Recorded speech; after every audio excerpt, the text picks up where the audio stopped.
मुक्ताई शरणं मुक्ताई शरणं मुक्ताई शरणं मुक्ताई मुक्ताई शरणं मुक्ताई शरणं मुक्ताई शरणं मुक्ताई मुक्ताई शरणं मुक्ताई शरणं मुक्ताई शरणं मुक्ताई मुक्ताई शरणं मुक्ताई शरणं मुक्ताई शरणं मुक्ताई मुक्ताई शरणं मुक्ताई शरणं मुक्ताई शरणं मुक्ताई मुक्ताई शरणं मुक्ताई शरणं मुक्ताई शरणं मुक्ताई पुंडलीकवरदे हरी विठ्ठल श्री ज्ञानदेव तुकाराम पंढरीनाथ भगवान की जय आदिशक्ती मुक्ताबाई की सोमेश्वर भगवान की जय तापी माता की श्री गुरु वेंकट स्वामी महाराज की जय सोमेश्वर नामे शिवपुरातन तेथे परशुरामे मारिला बाण मेहून ग्रामीच्या त्या शक्तिदैवताला नमस्कार माझा तया मुक्ताईला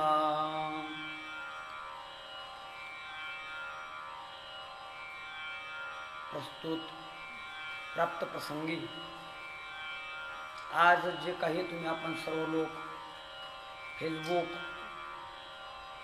वैष्णवांचा जिव्हाळा या पेजच्या माध्यमातून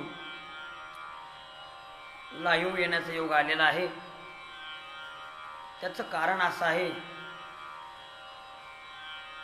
आता सध्या काही जगावरती एक महामारीचं संकट आलेलं आहे कोरोना नावाचा एक विषाणू आहे आणि त्या निमित्तानं सर्व जग संकटामध्ये आहे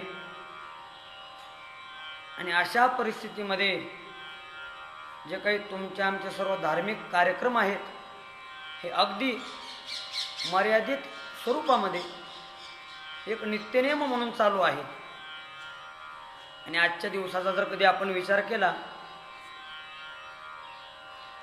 आजच्या दिवसाचा विचार केल्यानंतर आजचा दिवस म्हणजेच वैशाख वद्य एकादशी श्री संत आदिशक्ती मुक्ताईची वारी आहे तसं पाहिल्यानंतर शुद्धवारी ही भगवंताची आहे आणि वद्यवारी ही संतांची आहे आणि अशी ही वद्यवारी श्री क्षेत्र मेहून तापीतीर या तीर्थक्षेत्राची आहे आणि अशा आईसाहेबांच्या वारीच्या निमित्तानं आज लाईव्ह येण्याचा योग माझ्या जीवनामध्ये मला प्राप्त झाला यात मी माझं परमभाग्य समजतो आणि वैष्णवांचा जिव्हाळा या फेसबुक पेजला मी मनापासून धन्यवाद देतो आपला विषय आज असा आहे धन्य तापीतीर योगी यांचे कालच श्री संत आदिशक्ती मुक्ताईचा अंतर्धान सोहळा तिरोभूत सोहळा आता सर्व लोकांना प्रचलित असा शब्द समाधी सोहळा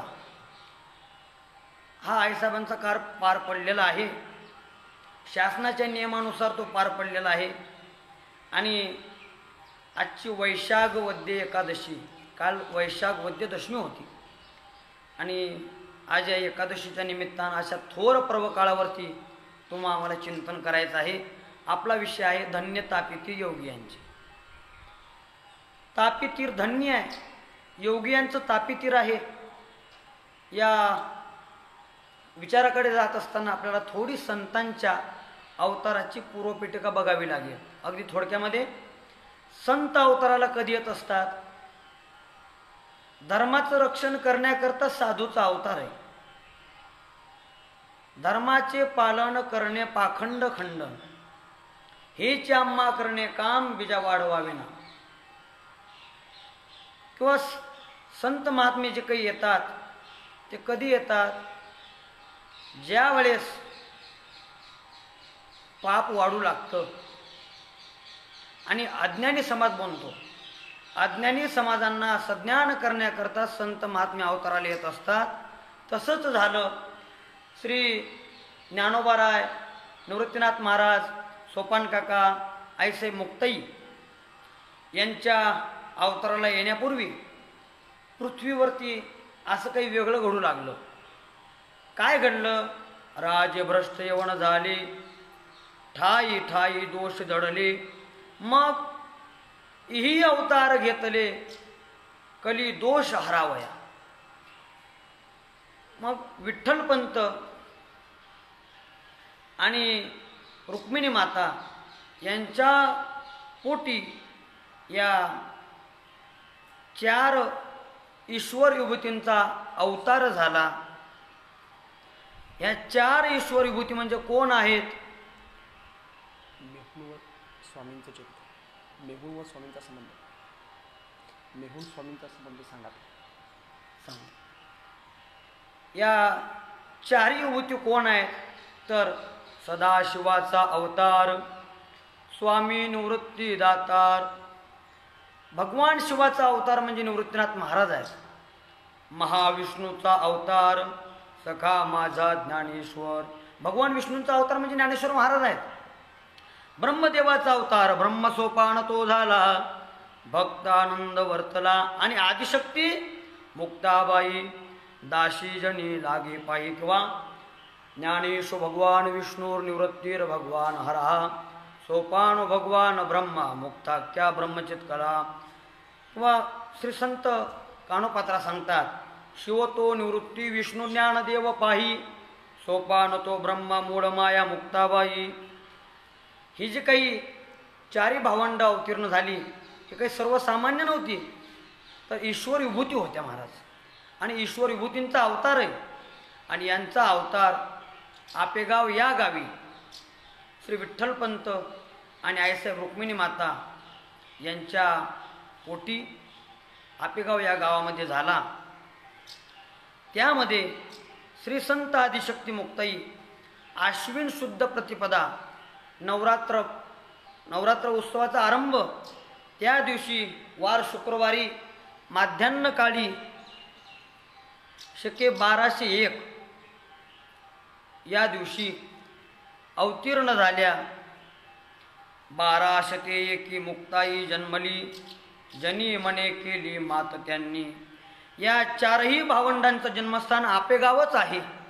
कारण ज्यावेळेस आपण नामदेवरायांनी जे काही आदिशक्ती मुक्ताईच्या समाधी सोहळ्याचं जे काही अभंगानुसार वर्णन केलेलं आहे, जर आपण त्यामध्ये एक प्रमाण पाहिलं तर नामदेवराय सांगतात, नामा म्हणे आम्हा दाविले नारायणे, झाली 4 जणे याची क्षेत्री. म्हणजे आपेगाव. आणि पुढं विठ्ठलपंत आणि आईसाहेब रुक्मिणी माता हे देहांत प्रायचित्त घेतात. हे भावंड हळूहळू लहानाचे मोठे होतात. आपल्याला थोडक्यात पुढं जायचं कारण आपला विषय धन्यता पितृयोगी यांची. आणि हळूहळू ही 4ही भावंड लहानांची मोठी मोठी होऊ लागतात. सगळ्यात लहान जर कोणी असेल तर आईसाहेब मुक्ताई होत्या महाराज. त्यावेळेस आपेगावला श्री संत निवृत्तीनाथ महाराज, ज्ञानेश्वर महाराज भिक्षा मागण्याकरता जायचे. आणि आईसाहेब मुक्ताईचं सोपान आपलं सांभाळ सोपान काका करायचे. निवृत्ती ज्ञानेश्वर कोरांनाचे अन्न, सांभाळी सोपान मज लागी. काही दिवस आपेगावला गेल्यानंतर तिथून ही मंडळी आळंदीमध्ये येऊन वास्तव्य करू लागली. आणि आळंदीमध्ये त्यांनी पहिली जी काही लीला केली ती म्हणजे ज्ञानोबरायांना उपदेश करण्याची. आईसाहेबांच्या जीवनातील पहिली लीला ही बाललीला आहे. नाथ महाराज वर्णन करतात, बाललीला केली जगी ख्याती मिरविली. बाललीला केलेली आहे. आईसाहेबांच्या जीवनातील पहिली बाललीला ती म्हणजे ज्ञानोबरायांना केलेला उपदेश. उपदेश करण्याचं कारण सर्वांना माहिती आहे, सविस्तर सांगण्याची काही गरज नाही आहे. ज्यावेळेस भिक्षा मागण्याकरता ज्ञानोबराय गेले, लोकांनी दिलेला त्यांना त्रास, त्यांचा केलेला छळ, तेथील एका ब्राह्मणांनी त्यांना पाहून इंद्रायणीमध्ये जाऊन सचल केलेलं स्नान विटाळ मानलेलं आहे. त्यामुळं ज्ञानोबरायांना आलेला राग आहे. राग आल्यामुळं ज्ञानोबराय आले आणि आपल्या झोपडीची ताटी बंद करून आतमध्ये बसले. आणि त्यावेळेस आईसाहेब मुक्ताई आपल्या बंधूची समजूत काढण्याकरता गेले. आणि समजूत काढली ती म्हणजे ताटीचे 11 अभंग. पहिलाचा अभंग, योगी पावन मनाचा साहे अपराध जनाचा. तसं पाहिलं ज्ञानोबराय म्हणजे भगवान महाविष्णूचे अवतार आहेत. यांना उपदेश करण्याची गरज काय आहे? पण तुमच्या आमच्या जडजीवांचा उद्धार करण्याकरता, तुम्हा आम्हाला योग्य मार्ग दाखवण्याकरता, तुम्हा आम्हाला उद्देशून त्यांनी केलेली ही लीला आहे, तुमच्या आमच्या हिताकरता. म्हणून त्या 11 अभंगामध्ये सुंदर असा उपदेश ज्ञानोबरायांना केलेला आहे. तो केवळ तुमच्या आमच्या करता आहे. आयसे मुक्त्या म्हणतात, दादा योगी कोणाला म्हणतात? योगी पावन मनाचा, साहे अपराध जनाचा. ज्ञानोबरायांना देखील पुढे उपदेश केलेला आहे. संपूर्ण 11 अभंग आपल्याला माहितीच आहे. संत तोची जाना जगी. संत कुणाला म्हणायचं? ज्याच्याजवळ दया क्षमा आहे त्यांना संत म्हणावं. एक आपण साधू झालो, येर कोण वाया गेले. म्हणजे साधूला आपल्या साधुत्वाची जाणीव नसणं हे अतिशय योग्य आहे. कारण साधूला जर त्याच्या साधुत्वाची जाणीव जर झाली तर ती जाणीव त्याचा घात करू शकते. का? त्याला अभिमान होऊ शकतो, अहंकार येऊ शकतो की माझ्यासारखा साधू कोणी नाही आहे. म्हणून ज्ञानोबरायांना सर्व उपदेश केलेला आहे. ही त्यांची पहिली लीला आहे. दुसरी लीला आयसय मुक्ताईनं प्रेत जिवंत केली. प्रेत जिवंत केली. त्या ठिकाणी जे काही कुत्र्याचं जे काही हाडूक होतं ते कुत्र्याचं हाडूक उचललं महाराज आयसाहेब मुक्ताईनं आणि त्याचं फिरवलं आणि ते मेलेलं कुत्रंही जिवंत झालं. म्हणजे ह्याही लीला आयसाहेबांनी केलेली आहे. तिसरी लीला विसोबा खेचरांना उपदेश केला. त्यांच्या ठिकाणी जे काही अज्ञान होतं ते अज्ञान जाऊन त्यांना सज्ञान बनवलं. चौथी लीला मांडे भोजनाचा कार्यक्रम झालेला आहे. ज्ञानोबरायांना मांडे खाण्याची, निवृत्तीनाथ महाराजांना मांडे खाण्याची इच्छा झाली आणि ती इच्छा पूर्ण करण्याकरता मांडे भोजनाचा देखील कार्यक्रम केलेला आहे.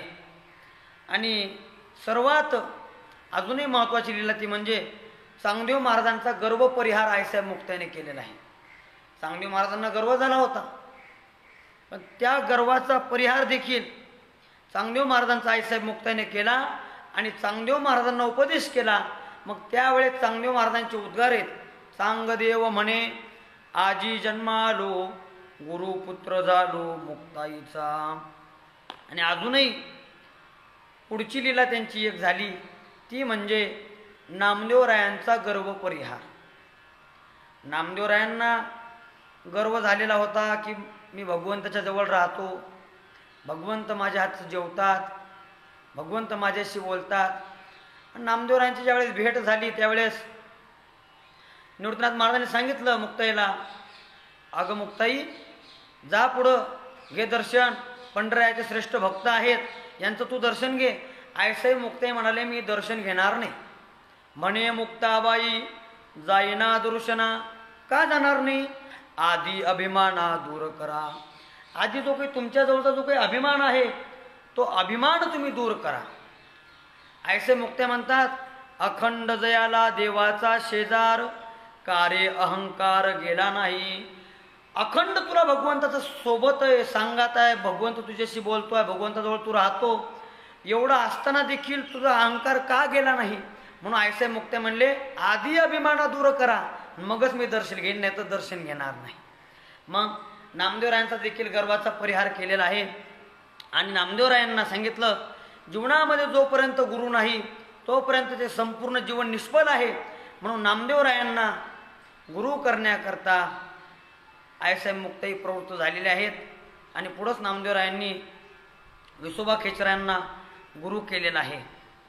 आणि पुढं हळूहळू या सर्व भावंडांची लीला होती आहे. कुठं कोणती लीला सविस्तर आपल्याला सांगायची नाही आहे.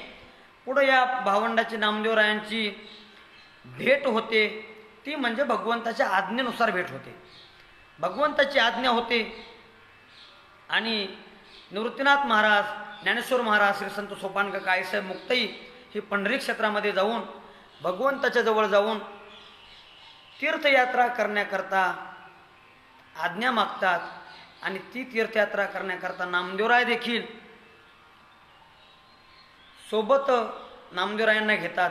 भगवंताला सांगता आम्ही नामदेवरायांना देखील घेऊन जाणार. पण नामदेवराय म्हणजे पंढरीरायाचे एकमेव लढीवाळ असे लाडके भक्त होते, एकनिष्ठ भक्त. त्यांना पंढरी वाचून दुसरं काही आवडतच नव्हतं. कोणते तीर्थक्षेत्रावर देखील त्यांना जाऊ वाटत नव्हतं. सर्व जे सुख आहे ते पंढरीमध्ये आहे. म्हणून नामदेवराय जायला तयार होत नव्हते. कसं तरी भगवंताच्या सांगण्यावरून नामदेवराय आणि ही चारी भावंड सर्वजण तीर्थयात्रा करण्याकरता निघालेली आहे. आणि त्याच वेळेस तीर्थयात्रा करीत असताना या चारी भावंडांची समाधीस्थान नेमून ठेवलेली आहे, त्याच वेळेस ठरवलेले आहेत. त्यामध्ये आयसाई मुक्ताईचं वर्णन परिसा भागवतांनी केलेलं आहे. चौथी मुक्ताबाई नेमियेली तप्ती, तप्ती म्हणजे तापी. आयसाई मुक्ताईचं जे काही स्थान आहे ते तापी तीरावर त्यावेळेस तीर्थयात्रा करीत असताना नेमून ठेवलेलं आहे. आणि त्याचप्रमाणे परिसा भागवतांनी पुढं वर्णन केलेलं आहे. धन्य तापी तीर बर्वे वाळवंट. तापी तीर कसं आहे? धन्य आहे, बरवा आहे, वाळवंट आहे असं वर्णन केलेलं आहे. विशाल आहे. आणि तसं जर आपण विचार केला तर तापी तीरावरती जर मेहून सोडलं तर वाळवंट विशाल एवढं मोठं वाळवंट कुठंच दिसत नाही महाराज, कुठं दिसत नाही.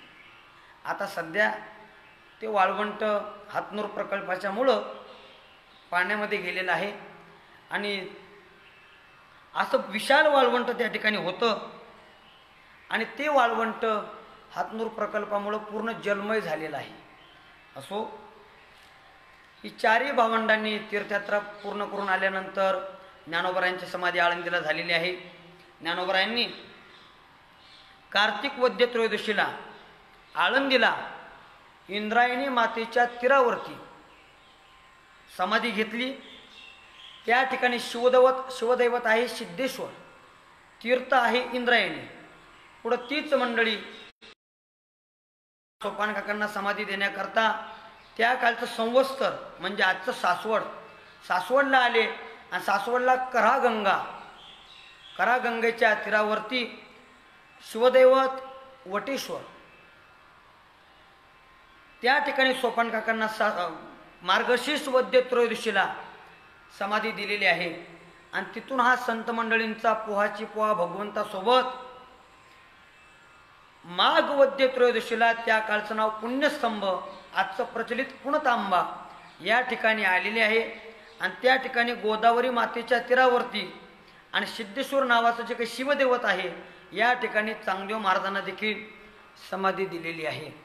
आणि तिथूनच ही सर्व मंडळी तेथोनी वैष्णव आले नेवाशाशी. आता नामदेवरायांनी सर्व वर्णन आयसाई मुक्तेचे जे काही अंतर्धानाचे अभंग आहेत, 19 अभंग आहेत, त्या अभंगामध्ये केलेलं आहे. ही सर्व मंडळी तिथून वैष्णव नेवाशाला आलेली आहेत. नेवाशाला आले, टोकेश्वराचं स्नान केलेलं आहे, पैठणला गेलेले आहेत. आणि पैठणला गेल्यानंतर त्या ठिकाणी गोदावरी नदीच्या तीरावरती वास्तव्य केलेलं आहे. आणि तिथून नामदेवरायांनी भगवंताला विचारलेलं आहे, नामा म्हणे हरी सहज आली वाट, आपे गाव कोठे सांगा स्वामी. आपे गाव कुठे आम्हाला सांगा. तेव्हा त्यांना समजलेलं आहे. आणि त्यांची अवस्था अशी झालेली आहे, मायभूमी पाहू यांची आम्ही डोळा, चलावे गोपाळा सहज सहज. आणि भक्त त्र्यंबक पंत मूळ पुरुष आदी तयाची समाधी आपे गावी. ज्ञानोबरायांचे मूळ पुरुष भक्त त्र्यंबक पंत त्यांची समाधी आपेगावला आहे. आणि ही सर्व मंडळी आपेगावला आलेली आहेत. आपेगावी आले देव ऋषीश्वर, उतरले भार वैष्णवांचे. आणि उद्गार निघू लागले, धन्य यांचे कुळ, धन्य यांचा वंश, धन्य यांचे कुशी योगीराज. आणि तेव्हा नामदेवराय म्हणतात, नामा म्हणे आम्हा दाविले नारायणे, झाली 4 जणे याच क्षेत्री, याच क्षेत्रावरती चारी भावंडांचा अवतार झालेला आहे. आणि त्यावेळेस निवृत्तीनाथ महाराज, मुक्ताबाई, नामदेवराय, पंढरीश भगवान परमात्मा सोबत होते. ज्ञानोबराय, चांगदेव महाराजांनी, सोपान काकांनी समाधी घेतलेली होती. आणि त्यावेळेला ती जे काही आपली जन्मभूमी आहे ही पाहिल्यानंतर निवृत्ती मुक्ताईने पाहुणी स्थळ डोळा आलासे उमाळा ओसंडुनी. आणि त्यांना आठवण झाली, ताता आणि मात गेली से येथून आपे गाव कोठे. ताता आणि मात गेली से येथून तेव्हा मी लहान पांडुरंगा. त्यांना पूर्वकथा आठवलेली आहेत, जुनी आठवण झालेली आहेत, आईवडिलांचं स्मरण झालेलं आहे. आणि भगवंताला सांगू लागतात की भगवंता, आमचे आईवडील याच ठिकाणावरून गेलेले आहेत. नामा म्हणे यांचे कळवळले मन करी समाधान पांडुरंगा. आणि ही मंडळी त्या ठिकाणी वास्तव्य करते आहेत. आणि पुढं आयसाई मुक्ताईची स्थिती, आयसाई मुक्ताईची अवस्था अशी झालेली आहे, मुक्ताई उदासी. कारण का, ही सर्व जे काही पूर्वपीठिका होती त्यांना आठवलेलं आहे. आपलं बालपण आठवलं, आईवडिलांचं स्मरण झालेलं आहे. त्यानंतर सोपानदेवांनी समाधी घेतलेली आहे, त्याचं आठवण झालेलं आहे. ज्ञानोबांनी समाधी घेतलेली आहे, त्याचं स्मरण झालेलं आहे. लाडके शिष्य चांगदेव महाराज यांनी जे काही समाधी घेतलेली आहे त्यांचं स्मरण झालेलं आहे. आणि या सर्व आठवणींचा उजाळा आईसाई मुक्ताईला आल्यामुळं आईसाहेबांची अवस्था, आईसाहेबांची स्थिती अशी झाली, मुक्ताई उदासी झाली असते फार, आता हे शरीर रक्षू नये. आता शरीर रक्षा कशाला ठेवायचं आहे, म्हणून आईसाहेबांनी काय केलं, त्यागिले आहार अन्न पाणी सकळी निवृत्तीराज तळमळी म्हणा माझी. आईसाहेब मुक्ताईनं अन्न पाण्याचा त्याग केलेला आहे. पण संपूर्ण जे काही दुःख आहे हे त्यांचे ज्येष्ठ बंधू निवृत्तीनाथ महाराजांना झालेलं आहे. निवृत्तीराज मनामध्ये तळमळ व्यक्त करत आहेत. आणि पुढं वेरूळला आलेले आहेत. वेरूळाची यात्रा यथासांग पार पडलेली आहे. आणि असे हे वैष्णवांचा भाराची भार तिथून निघालेला आहे. चालिले श्रीरंग वैष्णवांचे भार पाहावे तापितीर नामा म्हणे. म्हणून त्यावेळेस निवृत्तीनाथ महाराजांनी सर्वांना सांगितलं, निवृत्तीराज म्हणे आता पंढरीनाथा मुक्ताईला जपा अवघे जन. कारण आईसाहेबांची अवस्था, आईसाहेबांची स्थिती तशी झाली होती, संकेत कळायला लागलेले होते. आणि त्यामुळं ही सर्व वैष्णवांचा पोहाची पोहा अगदी झपाझप पावलं टाकीत टाकीत पुढं चाललेले आहेत. मग नामदेवराय देवांना विचारतात, देवा भगवंता पंढरीराया आपण चाललो तातडीनं, पण नेमकं कुठं चाललो. नामा म्हणे देवा जाता तातडीने, पुढे स्थळ कोण नेमेले. आता आपण पुढे चाललो पण स्थळ कोणतं नेमलेलं आहे लक्षात घ्या. त्यावेळेस भगवंतांनी स्वतः सांगितलेलं स्थळ आहे ते भगवंत सांगतात. तापीचे तिरी महत ग्राम थोर असे सोमेश्वर पुरातन. भगवंतानं सांगितलं तापीच्या तिरी महत ग्राम नावाचं एक थोरसं गाव आहे. आणि त्या ठिकाणी सोमेश्वर पुरातनाचं शिवदैवत आहे, मंदिर आहे. त्या ठिकाणी आम्हाला जायचं आहे. आणि सर्व मंडळी तिथून निघालेले भगवंतांनी स्थान सांगितलेलं आहे. वद्य वैशाख मास दशमी निर्मळ उष्ण काळ फार तापत असे. आणि पुढं अजून भगवंतांना संकेत सांगितलेले आहेत, खुणा सांगितलेले आहेत. तेथे परशुरामे मारियला बाण पाहती पुरातन पश्चिमेस. त्या ठिकाणी परशुरामानं मारलेला बाण आहे. आताही आहेच, त्याला परशनाला असं म्हणतात. नाही, परशुरामानं पश्चिमेला मारलेला बाण आहे. आणि ही सर्व संत मंडळी, संतांची मांदियाळी या ठिकाणी आल्यानंतर सर्वांना अगदी आनंद झालेला आहे. का पाहिले गे माया आम्ही तापी तीर उतरले भार वैष्णवांचे. सर्व वैष्णवांचा पोहाची पोहा त्या ठिकाणी उतरलेला आहे. आणि सर्वांच्या मुखातून एकच उद्गार निघू लागले, धन्य तापी तीर दिसे मनोहर. दोही थडी भार पताकांचे, दोन्ही बाजूनं पताकांचे भार आहेत तापी तीरावरती. आणि उद्गार निघू लागले, तापी तीर धन्य आहे, तापी तीर धन्य आहे. म्हणून नामदेवराय म्हणतात, भगवंता नामा म्हणे हरी आवडीचे स्थळ कणेर कमळ उदय झाला. किती आवडीचं स्थळ आहे नामदेवराय भगवंताला सांगतात. आणि त्याचं वर्णन पुढं अभंगामध्ये सविस्तर केलेलं आहे. त्या ठिकाणी अनेक फुलांची झाडं आहेत, तरुवर आहेत, रानकिळी फोफावलेले आहेत, सीताफळी भरीत अवघी तापी थडी दाट दिसती गाढी रामफळी. आणि तापी तिरी ऋषी आणि सारंगधर पाठीमागे भार वैष्णवांचे. तापी तीरावरती ऋषी आणि सारंगधर म्हणजे भगवान परमात्मा आणि त्यांच्या पाठीमागे वैष्णवांचा भार आहे. सर्व वैष्णव आहेत तापी तीरावर, सर्व ऋषी जमलेले आहेत. असं अगदी जिकडं पाहावं तिकडं पताकांचे भार आहेत तापी तीरावरती. आणि ही सर्व मंडळी त्या ठिकाणी आल्यानंतर ऋषीश्वर जे काही जमले होते ते ऋषीश्वर म्हणू लागले, भगवंता किती रम्य स्थळ आहे. म्हणती ऋषीश्वर रम्य स्थळ. ही स्थळ रम्य आहे, अगदी आनंदी आहे, एकांत आहे, निवांत आहे, समाधान या ठिकाणी प्राप्त होतं. नामा म्हणे देवा रंगले अंतकरण उतरते विमाने गंधर्वाची. अशा पद्धतीनं या ठिकाणी आल्यानंतर नामदेवरायांची देखील अवस्था अशी झालेली आहे. नामा म्हणे देवा मन झाले स्थिर पडिला विसर अविद्येचा. या तापी तीरावरती आल्यानंतर अगदी सर्वांचं मन स्थिर झालेलं आहे आणि अविद्येचा विसर त्यांना पडलेला आहे. आणि त्यावेळेस आईसाहेब मुक्ताई उदास होत्या महाराज. पण निवृत्तीनाथ महाराजांनी आईसाहेब मुक्ताईशी संवाद साधलेला आहे. निवृत्तीने एकांत केला मुक्ताईशी गमन कोणी दिवशी आरंभिले. आईसाहेब मुक्ताई म्हणाले, आम्हाला काय गमन. मुक्ताबाई म्हणे जावे यावे कोठे अवघे निगूट स्वरूप स्वामी. असा आईसाहेबांचा संवाद झालेला आहे. आणि नामदेवराय भगवंताला म्हणतात, नामा म्हणे हरी जाईल पाहता ऐशी माझी चित्ता कळू आली. नामदेवराय म्हणतात, भगवंता मला असं कळून चुकलेलं आहे की आईसाहेब मुक्ताई पाहता पाहता कळत न कळत निघून जाईल असं माझ्या चित्ताला कळून आलेलं आहे.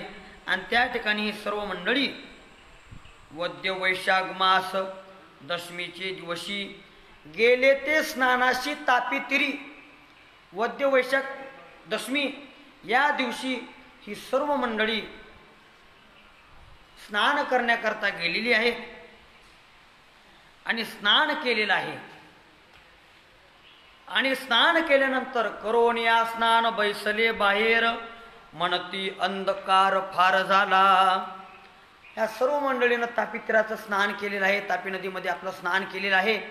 आणि स्नान केल्यानंतर स्नान करून ही सर्व मंडळी करोनिया स्नान बैसले बाहेर. स्नान करून लगेच बाहेर बसले, तापी तीरावरती बसले, स्नान केलं आणि बाहेर बसले. आणि त्यावेळेस अशी अवस्था झाली, अशी परिस्थिती निर्माण झाली, म्हणती अंधकार फार झाला. अगदी कडक उन्हाळा त्यावेळेला होता महाराज. उष्णकाळ फार तापत असे, तापमान भरपूर होतं, उन्हाळा होता. आणि त्यावेळेला अशा भर उन्हाळ्यामध्ये अंधकार झाला दिवसा. झुंजाट सुटला वारा कापू लागे धरा नभची अंतरा कालवले. आणि निवृत्तीनाथ महाराज म्हणतायत, निवृत्तीराज म्हणे प्रलयचा वारा सुटला सारंगधरा ऐसे वाटे. आणि पुढं निवृत्ती पांडुरंग राई रखमाबाई धरा म्हणती गाई मुक्ताईला. काहीच कळत नव्हतं. नामा म्हणे देवा झाला उभाळा आणि काही केल्या डोळा उघडून येते. वारा सुटलेला आहे, डोळे झाकलेले आहेत, काही केल्या डोळा उघडत नव्हता.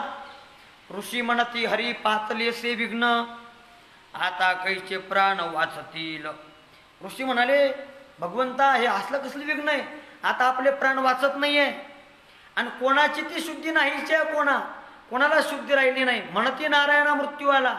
आणि त्यावेळेस कडाडली वीज निरंजनी जेव्हा मुक्ताबाई तेव्हा गुप्त झाली.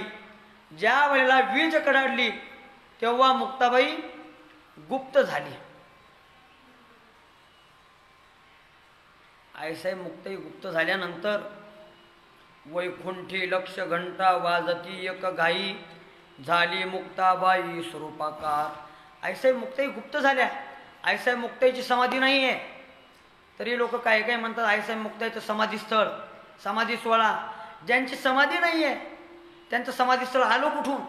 समाधी सोहळा आला कुठून? म्हणून आईसाई मुक्ताईची समाधी नाही आहे, समाधी ज्ञानोबरायांची आहे, समाधी सोपान काकाची आहे, समाधी निवृत्तीनाथ महाराजांची आहे, समाधी चांगदेव महाराजांची. आईसाई मुक्ताईची समाधी नाही. म्हणून आईसाई मुक्ताईचा आहे तिरोभूत सोहळा, अंतर्धान सोहळा, गुप्तदिन सोहळा. आईसाई मुक्ताई गुप्त झाल्या आणि त्यानंतर गेले निवारुणी आकाश अभूट, नामा म्हणे कोठे मुक्ताबाई. कुठं गेली मुक्ताबाई? आली गेली कैसी आम्हा कळले नाही, आणि कोठे मुक्ताबाई विसर्जिली त्यांनाही कळलं नाही महाराज. आणि निवृत्तीरायांना कळवळा वाटू लागला. आईसाई मुक्ताई गुप्त झाल्या. गुप्त झाल्या म्हणजे अजूनही आईसाई मुक्ताई आहेत. महाकल्पवरी चिरंजीव शरीर अजूनही आईसाई मुक्ताई आहेत. पण निवृत्तीरायाला वाटू लागलं आईसाई मुक्ताई आपल्याला सोडून गेलेले आहेत, आईसाई मुक्ताई आपल्याला सोडून गेलेले आहेत, तर आता देखील आपण कशाला जायचं? म्हणून निवृत्तीरायाने श्री पंढरीश भगवान परमात्म्याकडं आज्ञा मागितली. आता आम्हा हरी आज्ञा द्यावी. आणि त्यावेळेला या तापितरावरती जे जे कार्य टाळ्या पिटती गोपाळ, नाचती सकळ तापितरी. म्हणून नामा म्हणे देवा कैचे आता काही, आम्हा मुक्ताबाई बोलली नाही. नामदेवराय म्हणतात देवा असं कसं झालं? मुक्ताबाई गेल्या तर आम्हाला बोलल्या नाही, आम्हाला काहीच कळलं नाही. आणि खरंच महाराज आईसाई मुक्ताई कळणं फार कठीण आहे. आईसाई मुक्ताईचं चरित्र फार विस्तृत आहे, तुम्हा आम्हाला समजेल असं आईसाई मुक्ताईचं चरित्र नाही आहे. म्हणून आईसाई मुक्ताई निघून गेल्या. सर्वांना दुःख वाटू लागलं, आमच्याशी बोलल्या नाही, आम्हाला बोलायला पाहिजे होतं, कळत न कळत निघून गेल्या. ज्ञानेश्वरा तुम्ही निरविले सोपान, केली बोलवण पांडुरंगा, तो आम्ही उत्सव पाहिला से डोळा, सांग याचा सोहळा दाविला हरी. त्यावेळेस सांगू लागले ज्ञानोबरायांना देखील समाधी दिली, सोपान काकांना समाधी दिली, चांगदेव महाराजांना समाधी दिली. या सर्वांचे सोहळे आम्ही पाहिले, आमच्या डोळ्यांनी पाहिले. होती ऐशी नाही झाली मुक्ताबाई, संत ठाई ठाई स्पुंदताती. संत महात्मे त्यावेळेस स्पुंद स्पुंद रडू लागले. आईसाहेबांचं गेल्याचं दुःख त्यांना झालं. आणि आजही महाराज ज्या वेळेस अजूनही संकेत असे आहेत श्री क्षेत्र मेहून तापितीराला, अजूनही वैशाख वद्य दशमीच्या दिवशी माध्यान्ह काळी अजूनही तसे संकेत येतात. जोरात वारा सुटतो, कधी पाऊस पडतो, विजांचा कडकडाट होतो आणि अंधकार असा फार होतो महाराज. असं माझ्या देखत तरी बऱ्याच वेळेला मला प्रचिती आलेली आहे. अजूनही त्या काळचे संकेत अजूनही वैशाख वद्य दशमीच्या दिवशी श्री क्षेत्र मेहूनला घडतात, तापितीरावरती होतात. म्हणून असं जे काही आईसाई मुक्ताई गेल्याचं दुःख सर्वांना झालेलं आहे. सर्वजण स्पुंदून स्पुंदून रडू लागलेले आहेत. आणि अशा या तापितीरावरती अगदी रम्य स्थळ आहे, निवांत आहे. म्हणून ही सर्व संत मंडळी स्वतः भगवंता समवेत रम्य स्थळ म्हणून राहिले एक मास, युगा ऐशे दिवस कर्मियले. हे स्थळ रम्य आहे म्हणून ही सर्व मंडळी एक महिनाभर श्री क्षेत्र तापितीर मेहूनला राहिलेली आहेत. कारण का? ठिकाण रम्य आहे. अजूनही या ठिकाणी आल्यानंतर, मेहूनला आल्यानंतर सर्वांना वाटतं की काय रम्य ठिकाण आहे, रम्य परिसर आहे, निवांत आहे, एकांत आहे. कुणालाही असं वाटतं इथं राहावं, पण माणसाला राहू वाटत नाही, कारण प्रपंचाच्या हाव काही सुटत नाही. फक्त आपल्याला म्हणतात महाराज आम्हाला आता बस काय सगळं झालं की आता तुम्ही आणि आपलं श्री क्षेत्र मेहून, पण काही केल्या प्रपंचाच्या हाव काही माणसाची सुटत नाही. पण वाटतं या ठिकाणी वास्तव्य करावं. अर्धमास वैशाख, अर्धमास ज्येष्ठ, अर्धमास वैशाख आणि अर्धमास ज्येष्ठ असा एक महिना श्री संत नामदेवराय, निवृत्तीनाथ महाराज, स्वतः पंढरीश पांडुरंग परमात्मा या ठिकाणी राहिलेले आहेत. म्हणून अशा आईसाहेब मुक्ताबाई, नामदेवराय म्हणतात मुक्ताबाई मुक्त केली केशवराजे, नामा म्हणे पूजा तापितीरा. या तापी तीरावरती आईसाहेब मुक्ताई गुप्त झालेले आहेत. आणि असे दिवस गेल्यानंतर काही दिवसांनी या संत मंडळींनी पूजियेली तापी पूजिला सोमेश्वर उठावले भार वैष्णवांचे, तापी तीराची पूजा केलेली आहे, तापीची पूजा केलेली आहे आणि सोमेश्वराचं देखील पूजन केलेलं आहे. कारण का त्यावेळेला आईसाहेब मुक्ताईची एक आठवण म्हणून, स्मरण म्हणून, कारण समाधी बांधता येत नव्हती. का? समाधी नाहीच. जसं ज्ञानोबा समाधी आळंदीला आहे, सोपान काकांची आहे, सांगदेव महाराजांची आहे, नाथ महाराजांची आहे. पण आईसाहेबांचं काय? आईसाहेबांची समाधी नव्हती, आठवण म्हणून काही करता येत नव्हतं. म्हणून त्यांनी एक स्मरण म्हणून त्या ठिकाणी तापीची पूजा केलेली आहे, पूजियेली तापी. आणि त्या ठिकाणी असलेलं शिवदैवत सोमेश्वर, पूजिला सोमेश्वर उठावले भार वैष्णवांचे. आणि तिथून हे वैष्णवांचा भार, सर्व वैष्णव तिथून निघालेले आहेत. आणि तिथून ही सर्व संत मंडळींचा पोहाची पोहा निवृत्तीनाथ महाराजांना समाधी देण्याकरता त्र्यंबकेश्वराकडे प्रस्थान केलेला आहे. आणि नामा म्हणे देवा उठवा ऋषीश्वरा, निवृत्तीचे करा समाधान, ही सर्व मंडळी इथून त्र्यंबकेश्वरला गेलेली आहे. अशा या तापी तीरावरती श्री संत आदिशक्ती मुक्ताई गुप्त झालेले आहेत. जेवढे नामदेवरायांनी आईसाहेब मुक्ताईच्या समाधी प्रसंगाचे अभंग केलेले आहेत, त्या 19 अभंगामध्ये तापी तीर हा शब्द 12 वेळेला आलेला आहे. 12 वेळेला. तापी तीर म्हणजे जवळ. अगदी साधी आणि सोपी व्याख्या. तीर म्हणजे जवळ, तापी तीर. तापी तीर काही फार अंतरावर नाही आहे, अंतर त्याला म्हणता येत नाही. कारण इतर संतांचा जर कधी आपण विचार केला महाराज, तर आळंदीला अगदी इंद्रायणी माता कुठं आहे? समोरच आहे, जवळ. सासवडला देखील करा गंगा जवळच आहे. चांगदेव महाराजांची जे समाधी स्थळ आहे पुणतांबेला, त्याही ठिकाणी गोदावरी माता जवळच आहे. आणि निवृत्तीनाथ महाराजांचं जे काही समाधी स्थळ श्री क्षेत्र त्र्यंबकेश्वर आहे, त्या ठिकाणी देखील गोदावरी माता अगदी जवळच आहे. मग आईसाहेब मुक्ताईचं दूर कसं काय असू शकते? म्हणून आईसाहेब मुक्ताईचं देखील जवळच आहे. तापी तीर म्हटलेलं आहे. म्हणून असं हे तापी तीर अगदी मनोहर आहे, रम्य आहे, निवांत आहे. आणि एक महत्त्वाचा विषय असा आहे, आईसाहेब मुक्ताई गुप्त झालेलं जे काही ठिकाण आहे, हे ओळखण्याचा सर्वात मोठा आणि विचार करण्याजोगा पुरावा म्हणजे तो असा आहे, या चारही भावंडांनी ज्या ठिकाणी समाधी घेतलेली आहे, त्या ठिकाणी बघा तुम्ही, आपण आळंदीला चला. आळंदीला गेल्यानंतर श्री संत ज्ञानेश्वर महाराज त्यांनी आळंदीला समाधी घेतलेली आहे. त्या ठिकाणचं तीर्थ आहे इंद्रायणी आणि शिवदैवत आहे सिद्धेश्वर. पुढं सासवडला या. सासवडला आल्यानंतर त्या ठिकाणचं तीर्थ आहे कऱ्हा नदी आणि शिवदैवत आहे वटेश्वर. पुढं पुणतांबेला या, सांगदेव महाराजांच्या ठिकाणी, त्या ठिकाणचं तीर्थ आहे गोदावरी आणि शिवदैवत आहे वटेश्वर, सिद्धेश्वर.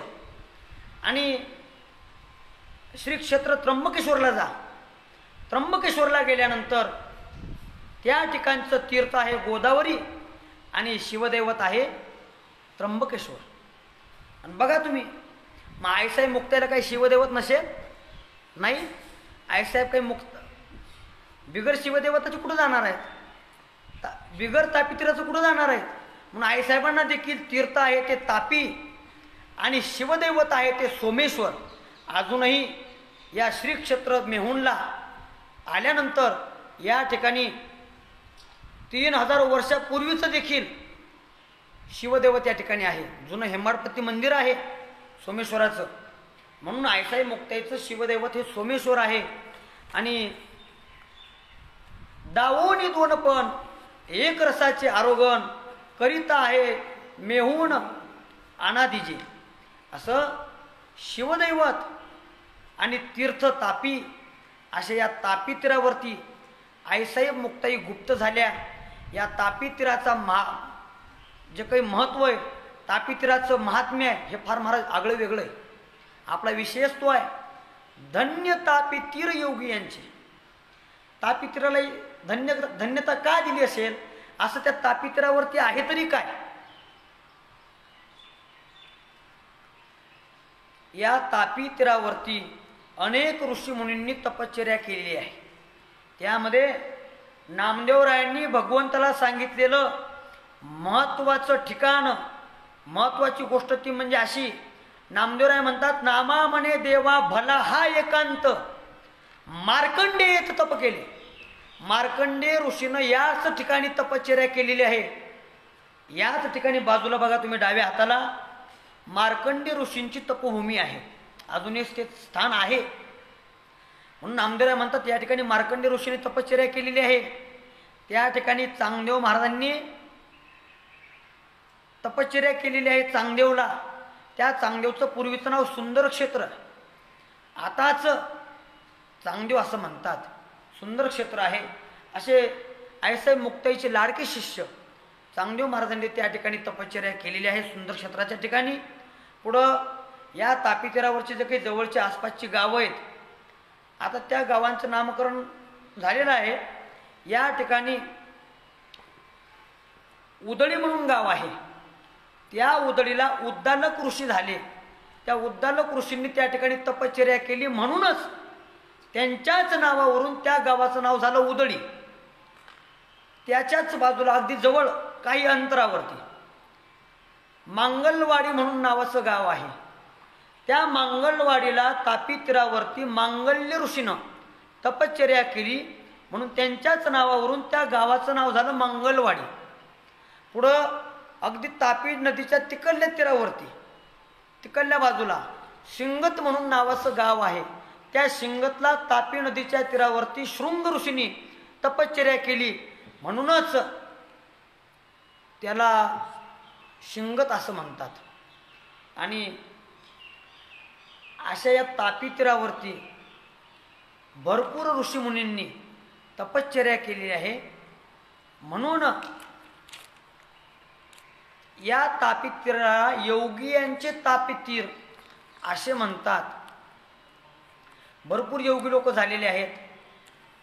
चांगदेव महाराज, मार्कंडेय ऋषी, हे सर्व ऋषीमुनी. कारण तापी तीर म्हटल्यानंतर साधना करण्याचं एकमेव उत्तम असं स्थान आहे.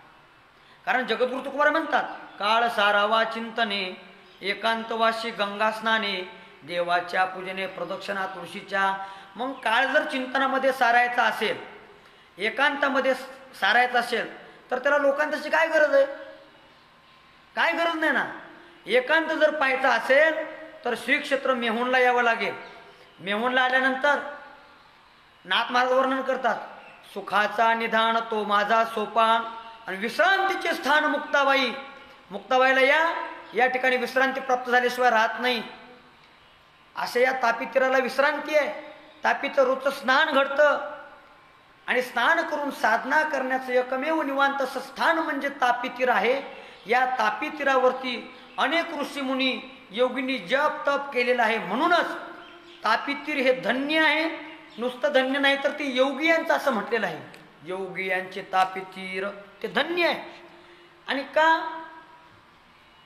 तर योगियांचे ध्यान ते पै विश्रांती आदिशक्ती म्हणती तुम्हा लागी. योगियांचं ध्यान असणार आदिशक्ती मुक्ताई आहे.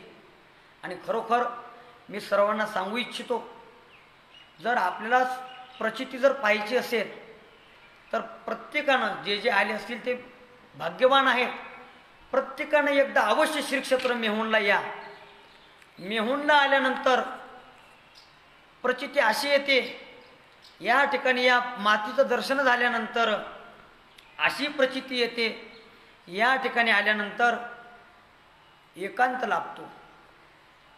सर्व भार जो काही प्रापंचिक सांसारिक टेन्शन असेल ते टेन्शन नाहीच होतं. बरेच लोक घरी काही भांडणं झाले की मेहुणला येतात आणि आल्यानंतर मग म्हणतात महाराज जे काही आमच्या संसारामध्ये तंटा वगैरे झाला इथं आल्यानंतर सर्व टेन्शन आमचं नाहीसं झालं. अहो साहजिकच आहे, ज्या ठिकाणी संतांचं वास्तव्य आहे, संतांचे पदस्पर्श लाभलेले आहे, या ठिकाणी आल्यानंतर तुम्हाला निश्चितच समाधान प्राप्त झाल्याशिवाय राहणार नाही. म्हणून या तापी तीराला महतनगरला, धन्य महतनगर, धन्य सोमेश्वर, या उजव्या हाताला सोमेश्वराचं अजूनही देखील मंदिर आहे, शिवदैवत आहे, म्हणून त्याला देखील धन्यता दिलेली आहे. धन्य महतनगर, धन्य सोमेश्वर, धन्य तापी तीर, योगियांचे तापी तीर आहे. या तापी तीराविषयी भरपूर आपल्याला काही बोलता येईल, पण एका तासामध्ये काही बोलणं एवढं शक्य नाही आहे. पण एकच सांगू इच्छितो, प्रत्येकाने या ठिकाणी या, मेहुणला या. आल्यानंतर तुमचं मन तुम्हाला साक्ष देईल या तीर्थाचं महात्म्य काय आहे, या तीर्थक्षेत्राचं महात्म्य काय आहे, महत्त्व काय आहे, हे तुमचं मन तुम्हाला साक्षी देईल. कारण या तापी तीर तसं पाहिलं तर जवळजवळ 650 वर्ष आयसाई मुक्ताईचं हे गुप्त स्थान अंधारामध्ये होतं. ते उजेडात आणण्याचं कार्य वैकुंठवासी रामभाऊ टोपडे यांनी केलं. रामभाऊ टोपडे यांनी या स्थळाचं संशोधन लावलेलं आहे. श्री क्षेत्र मेहुण, पूर्वीचं नाव महतनगर, पण त्याचाच अपभ्रंश मेहुण असा झाला. या मेहुण क्षेत्राचं जे काही संशोधन आहे रामभाऊ टोपडेंनी केलेले आहे. आणि त्यांची जी काही इच्छा होती ती वारकरी संप्रदायाचे थोर उपासक, प्रवर्तक, ज्यांच्यामुळं भजन कीर्तनाची परंपरा विस्तारित झाली, विस्तृत बनली, असं तुमचं आमचं सर्वांचं श्रद्धास्थान भक्ती सूर्य श्री गुरु बंकट स्वामी महाराज यांच्याजवळ रामभाऊ टोपडेंनी इच्छा व्यक्त केली आणि सांगितलं की नामदेवरायांनी जे काही आयसाई मुक्ताईच्या समाधीस्थळाचं गुप्त स्थानाचं वर्णन केलेलं आहे, समाधीस्थळ शब्द यासाठी वापरतो आहे की सर्वसामान्यांना समाधीस्थळा शब्द प्रचलित आहे, म्हणून सांगितलं. नामदेवरायांनी ज्या ज्या ठिकाणी वर्णन केलेलं आहे, ज्या काही खुणा सांगितलेल्या आहेत मुक्ताई गुप्त स्थानाच्या, त्या इतरत्र अन्यत्र कुठेही न दिसता मला त्या तापी तीरावरती बघायचे आहेत, आपण त्याचं संशोधन करूया. म्हणून बंकट स्वामी महाराजांच्या समवेत रामभाऊ टोपडे यांनी स्वामी महाराजांना घेऊन या ठिकाणी आले. आणि आल्यानंतर परशुरामानं मारलेला बाण आहे, सोमेश्वराचं शिवदैवत आहे, मार्कंड ऋषीची तपोभूमी आहे. या तापी तीराला अनेक ऋषीमुनींनी तपश्चर्या केलेले ठिकाण आहेत. आणि अशा या सुंदर क्षेत्राच्या ठिकाणी, महात्म्याच्या ठिकाणी महतनगर नावाचं ग्राम आहे. अशा ठिकाणी आल्यानंतर स्वामी महाराजांनी हेच मुक्ताईचं अंतर्धान स्थळ आहे हे निश्चित केलं. आणि एक आठवण म्हणून, एक स्मरण म्हणून त्या ठिकाणी तुळशीचं वृंदावन बांधलं. आणि स्वामी महाराजांच्या जीवनामध्ये, महाराज बंकट स्वामी महाराजांचं सर्वांना चरित्र माहिती आहे, पण स्वामींच्या जीवनातील एकमेव अतिशय महत्त्वाचं कार्य ते असेल ते म्हणजे श्री संत आदिशक्ती मुक्ताईच्या गुप्तस्थानाचा शोध लावला. हे तुमच्या आमच्या करता सर्वात महत्त्वाची बाब आहे. आणि तुमचं आमचं कार्य एकच आहे, मार्ग दावणे गेले आधीन दयानिधी संत, ते आपले पूर्वज श्री गुरु स्वामी महाराज ज्या मार्गाने गेले त्याच मार्गाने जाणं तुमचं आमचं कर्तव्य आहे. कारण का, जर त्या मार्गाने गेले तर तेनेची पंथे चालू जातात, न पडे गुंता कोठे काहीच अडचण येणार नाही.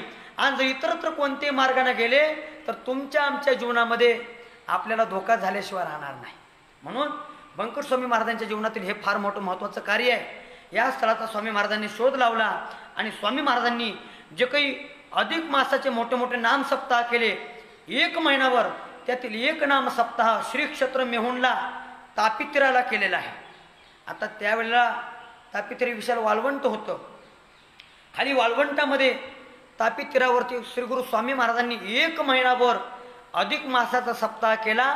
आणि त्या अधिक मासाच्या सप्ताहामध्ये मोठे मोठे दिग्गज कीर्तनकार मंडळी आली. आमचे श्री गुरु वैकुंठवासी गुरुवर्य बाबुरावजी महाराज मेहुणकर यांनी लिहिलेल्या आयसाई मुक्ताईच्या चरित्रानुसार त्यामध्ये त्यांनी वर्णन केलेल्याप्रमाणे या नामसप्ताहाला वैकुंठवासी श्रीगुरू मामासाहेब दांडेकर, वैकुंठवासी श्रीगुरू लक्ष्मण महाराज जगतपुरीकर, वैकुंठवासी श्रीगुरू मारुतीबा गुरव ही सर्व मंडळी या ठिकाणी उपस्थित होती. मोठा नामसप्ताह या ठिकाणी झालेला आहे. महिनाभर असं सांगतात स्वामी महाराजांचा काकडा ऐकण्याकरता अगदी तापितीर विशाल विपुल अशा प्रमाणामध्ये लोकांच्या संख्येमध्ये व्याप्त असायचं, व्यापून दिसायचं. आणि अशा या तापितिरावरती बंकर स्वामी महाराजांनी 1 महिना अधिक मासाचा नामसप्ताह केला. आणि त्या नामसप्ताहामध्ये मोठे मोठे दिग्गज सर्व वारकरी संप्रदायातील फडकरी मंडळी, संस्थेशी निगडीत असणारी मंडळी, स्वामी महाराजांचा शिष्य समुदाय सर्व त्या ठिकाणी जमला होता. आणि त्याच वेळेला स्वामी महाराजांनी मिटिंग घेतली आणि आयसाई मुक्ताईचं मंदिर बांधण्याचं त्या ठिकाणी मिटिंगमध्ये ठराव मांडला, विचार मांडला, प्रस्ताव मांडला. आणि त्यानंतर 1934 साली बंकट स्वामी महाराजांची जी काही इच्छा होती आयसाई मुक्ताईचं मंदिर व्हावं, ही इच्छा महाराजांनी व्यक्त केल्यानंतर 1940 साली बंकट स्वामी महाराजांना 1-1.5 वर्ष आयसाई मुक्ताईच्या मंदिराच्या बांधकामाला सुरुवात झाली. आणि बंकट स्वामी महाराजांना आजार झाला आणि त्या आजारामुळं बंकट स्वामी महाराजांना नेकनूर या ठिकाणी नेण्यात आलं. नेकनूरला गेल्यानंतर बघा तुम्ही स्वामींच्या जीवनामधील जे काही कार्य होतं, उजळा वया आलो वाटा खरा खोटा निवाडा, हे स्वामींच्या जीवनातील कार्य होतं. तसं बंकट स्वामी महाराजांनी जोग महाराज शिक्षण संस्था, वारकरी शिक्षण संस्था आळंदी देवाची, त्या संस्थेचं 24 वर्ष अध्यक्षपद जोग महाराजांच्या नंतर सांभाळलेलं आहे. संस्थेमध्ये देखील स्वामी महाराजांचा सिंहाचा वाटा आहेच. पण सर्वात महत्त्वाचं बहुतेक लोकांना माहीत नाही, बंकट स्वामी महाराजांचं अंतिम उद्देश जो काही होता तो म्हणजे श्री संत आदिशक्ती मुक्ताईचं गुप्तस्थान अंतर्धान स्थळ श्री क्षेत्र मेहूनच आहे. हा उद्देश स्वामी महाराजांचा होता. आणि तो स्वामी महाराजांचा उद्देश, स्वामी महाराजांना आजार झाल्यानंतर स्वामी महाराज इथून नेकनूरला गेले आणि त्यांचे शिष्य वैकुंठवासी श्रीगुरू काशीनाथ रामचंद्र गव्हाड, ज्यांना ही सर्व आमची गुरुजन मंडळी आदरानं भाऊ असे म्हणायचे, भाऊंनी त्यांची जबाबदारी पार पाडली. स्वामी महाराजांनी भाऊंना सांगितलं होतं की मी गेल्यानंतर या ठिकाणी आयसाई मुक्ताईची विधिवत मूर्ती प्राण प्रतिष्ठा पार पाडा आणि असा विधिवत सोहळा पूर्ण करा. आणि अगदी स्वामी महाराजांच्या सांगण्यानुसार गुरुवर्य भाऊंनी हा सोहळा पार पाडला. आणि बघा तुम्ही, मला तर वाटतं इतर जास्ती विस्तार करण्यापेक्षा काय महात्म्यांचा अंतकाळ कसा असतो बघा. महाराजांची जी काही इच्छा होती कृतकृत्य झालो, इच्छा केली ते पावलो. श्री गुरु स्वामी महाराजांची इच्छा, ज्या दिवशी वैशाख वद्य प्रतिपदेच्या दिवशी, आता ते सध्या मंदिर पाण्यात आहे, हातनूर धरणाच्या प्रकल्पामुळं ते मंदिर सध्या पाण्यात आहे. त्या खालच्या मंदिरामध्ये वैशाख वद्य प्रतिपदेच्या दिवशी श्री संत आदिशक्ती मुक्ताईची प्राणप्रतिष्ठा झाली. इकडं आयसाई मुक्ताईची प्राणप्रतिष्ठा झाली आणि तिकडं स्वामी महाराजांनी नेकनूर या गावी आपला देह ठेवला. म्हणजे स्वामी महाराजांची जी काही इच्छा होती ती इच्छा पूर्ण झाली. कृतकृत्य झालो, इच्छा केली ते पावलो, असे श्री गुरु स्वामी महाराज यांचं थोर मोठं कार्य आहे. आणि असे जे स्वामी महाराजांनी हा मार्ग दाखवून दिलेला आहे, ही स्वामी महाराजांची परंपरा त्यानंतर त्यांचे शिष्य काशीनाथ भाऊ यांनी सांभाळली. त्यानंतर समकालीन असणारे वैकुंठवासी श्री गुरु श्रीराम बाबा मेहुणकर यांनी सांभाळली. आणि त्यांचेच शिष्य श्री गुरु वैकुंठवासी बाबुरावजी महाराज मेहुणकर यांनी सांभाळली. आणि तदनंतर आता या सध्याच्या काळामध्ये आमचे गुरुवर्य रामरावजी बाबा मेहुणकर, गुरुवर्य शारंगधरजी बाबा मेहुणकर, गुरुवर्य सुधाकरजी महाराज मेहुणकर आणि ही सर्व त्यांची साथीदार मंडळी, आमची गुरुजन मंडळी या संस्थांची परंपरा जोपासत आहेत. या संस्थांची परंपरा फार अशी मोठी आहे. या संस्थांच्या ठिकाणी गुरुवर्य श्रीराम महाराज, गुरुवर्य भाऊ अशी बडी बडी मंडळी होऊन गेली.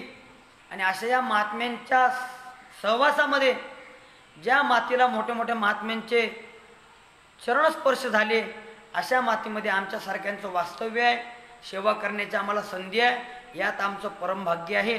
आणि दुसरी गोष्ट अशी, या क्षेत्राचं महात्म्य तुम्हाला एका अगदी 2 मिनिटामध्ये सांगतो.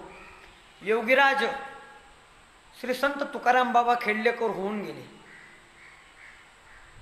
योगीराज गुरुवर्य तुकाराम बाबा खेडलेकर हे श्री क्षेत्र मेहुणचे वारकरी होते. मेहुणला आल्यानंतर त्यांचे शिष्य संप्रदाय त्यांच्यासोबत राहायचा. येता बरोबर योगीराज तुकाराम बाबा खेडलेकर येता बरोबर आपल्या तापीच्या वाळवंटामध्ये आपलं शरीर खाली टाकून द्यायचे आणि सोबतची शिष्यमंडळ म्हणायची, बाबा पडले, बाबा पडले, बाबा पडले, बाबांना उचला, बाबांना उचलायचे. आणि त्या ठिकाणी योगीराज तुकाराम बाबा म्हणायचे, अरे मी पडलो नाही. या तीर्थक्षेत्राचं, या मातीचं एवढं महात्म्य आहे, इथला एक एक मातीचा कण हा ब्रह्मज्ञानी आहे आणि या ब्रह्मज्ञानी कणाचं मला दर्शन घडतंय, मला चुंबन करायला मिळतं आहे, हे माझं भाग्य आहे, महत् भाग्य आहे. म्हणून योगीराज तुकाराम बाबा देखील मेहुणचे वारकरी होते. आणि आमचे गुरुवर्य मंडळी सांगते, ही जे काही या ठिकाणी दाट झाडी आहेत, हे जे काही झाड आहेत, हे मागच्या जन्मातले ऋषी आहेत, त्यांनी तपश्चर्या केलेली आहे. म्हणून आईसाहेबांच्या अंगणामध्ये त्यांना झाडाचा जन्म मिळालेला आहे महाराज. अशा या पवित्र तापी तीराची वारी, आजची वैशाख वद्य एकादशीची वारी होती. पण जे काही हे महामारीचं संकट आहे, लॉकडाऊन आहे, त्यामुळं इथं जे काही स्थायी असणारे लोक आहेत त्या सर्वांनी ही वारीचा नियम पार पाडलेला आहे. वैशाख वद्य प्रतिपदेपासून तर वैशाख वद्य द्वादशीपर्यंत श्री संत आदिशक्ती मुक्ताईच्या गुप्तदिन सोहळ्यानिमित्त अखंड हरिनाम सप्ताह या तीर्थक्षेत्रावरती असतो. त्याचं कारण वैशाख वद्य प्रतिपदेला श्री गुरु स्वामी महाराजांची पुण्यतिथी आहे आणि स्वामींच्या पुण्यतिथीला सुरुवात करून म्हणजे स्वामींच्याही पुण्यतिथीनिमित्त सप्ताह या ठिकाणी घडतो आणि स्वामींच्या पुण्यतिथीला सुरुवात करून तोच सप्ताह वैशाख वद्य द्वादशीला म्हणजे उद्या या नामसप्ताहाची सांगता आहे. अगदी लॉकडाऊनच्या सरकारच्या नियमाप्रमाणे इथं जे काही स्थायी असणारी मंडळी आहे या सर्वांनी अगदी आपला नियम पार पाडलेला आहे. आजची वारी आहे, वारीचा नियम सकाळी भजन झालेलं आहे. आता संध्याकाळी नगर प्रदक्षिणा म्हणजे दिंडी आहे, त्यानंतर हरिपाठ आणि रात्री कीर्तन आहे. उद्या काल्याचं कीर्तन आहे आणि आईसाहेबांच्या गुप्तदिन सोहळ्याची सांगता आहे. अशा पद्धतीनं आईसाहेब मुक्ताई या पवित्र अशा तीर्थक्षेत्रावरती गुप्त झाल्या, अंतर्धान पावल्या, तिरोभूत झाल्या. अशा या तीर्थक्षेत्राची वारी सर्वांना घडावी. आणि अजूनही जे काही वारकरी संप्रदाय मोठे मोठे वारकरी संप्रदाय ज्यांनी जिवंत ठेवलेला आहे, परंपरा ज्यांनी जोपासलेली, असे सर्व श्रेष्ठ मंडळी, त्यामध्ये प्रामुख्याने जे काही फड संप्रदायामध्ये महाराज मंडळी आहे, हे सर्व फड संप्रदायाची संलग्नित असलेली मंडळी या ठिकाणी श्री क्षेत्र मेहुणची वारी करतात. त्यामध्ये श्री गुरु देवकर महाराजांचा फड असेल, श्री गुरु नामदास महाराजांचा फड असेल, अमळनेरकर महाराजांचा फड असेल, उतराणकर महाराज, त्याच पद्धतीनं लक्ष्मण महाराज अमळनेरकर असेल, रामदास बाबा वरसाडेकर असतील, शंकर महाराज चिमठाणेकर. आता हे काही मंडळी मी पाहिलेली नाही आहे, पण जे काही गुरुजन मंडळी सांगतात तेच तुम्हाला सांगतो आहे. ही सर्व मंडळी. त्याच्यानंतर आता काही दिवसांपूर्वी, महिन्यापूर्वी तुम्हाला मला सोडून गेलेल्या वारकरी संप्रदायातील ज्यांना आपण गाथामूर्ती म्हणायचो, असे वैकुंठवासी साधकांचे मायबाप श्री गुरु रामचंद्र बाबा बोधे हे तुम्हा मला सोडून गेले. पण गुरुवर्य रामचंद्र बाबा बोधे देखील श्री क्षेत्र मेहुणची वारी करायचे. त्र्यंबकेश्वरवरून आईसाहेबांचा जो काही महाशिवरात्रीचा उत्सव, चांगदेव महाराजांचा महाशिवरात्रीची यात्रा श्री क्षेत्र मेहुणला भरते आणि श्री क्षेत्र त्र्यंबकवरून जी काही परतीची दिंडी आईसाहेबांची येते, त्या दिंडीमध्ये पालखीमध्ये श्री गुरु रामचंद्र बाबा बोधे यांनी पायी वारी श्री क्षेत्र मेहुणची केलेली आहे. त्याच पद्धतीनं गुरुवर्य मोठे बाबा, अजून ही जी काही सर्व मंडळी होऊन गेली आणि सध्या जी काही मंडळी आहे ही सर्व मंडळी श्री क्षेत्र मेहुणची वारी करतात. त्यामध्ये वैकुंठवासी गुरुवर्य केशव बापू कबीर महाराज आळंदी, तेही देखील मेहुणची वारी करायचे. अजूनही त्यांचे चिरंजीव ही परंपरा जोपासत आहेत. त्याच पद्धतीनं श्री गुरु बाबासाहेब महाराज देहूकर यांनी देखील श्री क्षेत्र मेहूनची वारी केली. अजूनही त्यांची परंपरा ही सर्व त्यांची वारसदार मंडळी चालवते आहे. त्याच पद्धतीनं ही सर्व मोठी मोठी महाराज मंडळी या आयसाई मुक्ताईच्या तीर्थक्षेत्राची वारी करतात. म्हणून आजच्या या पवित्र अशा अपरा एकादशीच्या निमित्तानं मी सर्वांना एकच विनंती करतो, जो काही संत महात्म्याने तुम्हाला मार्ग दाखवून दिलेला आहे त्या मार्गावर तुम्ही आपण चला आणि श्री क्षेत्र आईसाहेब श्री क्षेत्र मेहून तापित्राची वारी तुम्ही आपण सर्वांनी करावी अशी मी सर्वांना विनंती करतो. आणि या ठिकाणी आल्यानंतर आपलं मन तुम्हाला साक्ष देईल. या तीर्थक्षेत्राचं महात्म्य भरपूर आहे, जास्त विस्तार काही करत नाही. अगदी आपली संकल्पित वेळ झालेली आहे म्हणून झालेली सेवा आईसाहेब मुक्ताईच्या चरणी, तापी मातेच्या चरणी, भगवान सोमेश्वराच्या चरणी, श्रीगुरु स्वामी महाराजांच्या चरणी सेवा समर्पित करून याच ठिकाणी सेवेला पूर्णविराम देतो. अगदी 2 मिनिटांमध्ये तुम्हाला आईसाहेब मुक्ताईचं दर्शन, सोमेश्वराचं मंदिर आणि तापीतीर दावण्यात येईल. तेवढं बघून घ्या आणि याच ठिकाणी थांबतो. पुंडलिक वरदे हरी विठ्ठल, श्री ज्ञानदेव तुकाराम, पंढरीनाथ भगवान की जय, आदि शक्ती मुक्ताबाई की जय, गुरु स्वामी महाराज की जय.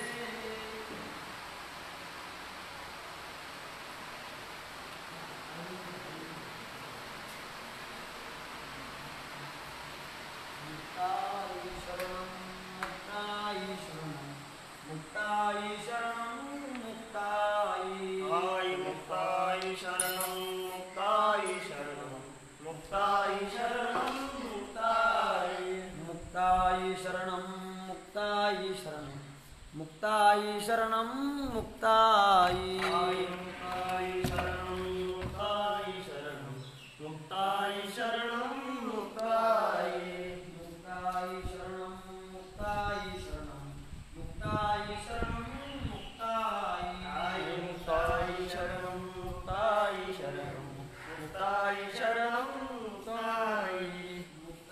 मुक्ताई शरणं मुक्ताई शरणं मुक्ताई, मुक्ताई शरणं मुक्ताई शरणं मुक्ताई शरणं मुक्ताई, आई मुक्ताई शरणं मुक्ताई शरणं मुक्ताई शरणं मुक्ताई, मुक्ताई शरणं मुक्ताई शरणं मुक्ताई शरणं मुक्ताई, आई मुक्ताई शरणं मुक्ताई शरणं मुक्ताई शरणं मुक्ताई, मुक्ताई शरणं मुक्ताई शरणं मुक्ताई शरणं मुक्ताई, आई मुक्ताई शरणं मुक्ताई शरणं मुक्ताई शरणं मुक्ताई, मुक्ताई शरणं मुक्ताई शरणं मुक्ताई शरणं मुक्ताई, मुक्ताई शरणं मुक्ताई शरणं मुक्ताई शरणं मुक्ताई, मुक्ताई शरणं मुक्ताई शरणं मुक्ताई शरणं मुक्ताई, आई मुक्ताई शरणं मुक्ताई शरणं मुक्ताई शरणं मुक्ताई, मुक्ताई शरणं मुक्ताई शरणं मुक्ताई शरणं मुक्ताई, आई मुक्ताई शरणं मुक्ताई शरणं मुक्ताई शरणं मुक्ताई, मुक्ताई शरणं मुक्ताई शरणं मुक्ताई शरणं मुक्ताई, मुक्ताई शरणं मुक्ताई शरणं मुक्ताई शरणं, कुंडलिक वरदार विठ्ठल, श्री ज्ञानदेव तुकाराम, पंढरीनाथ भगवान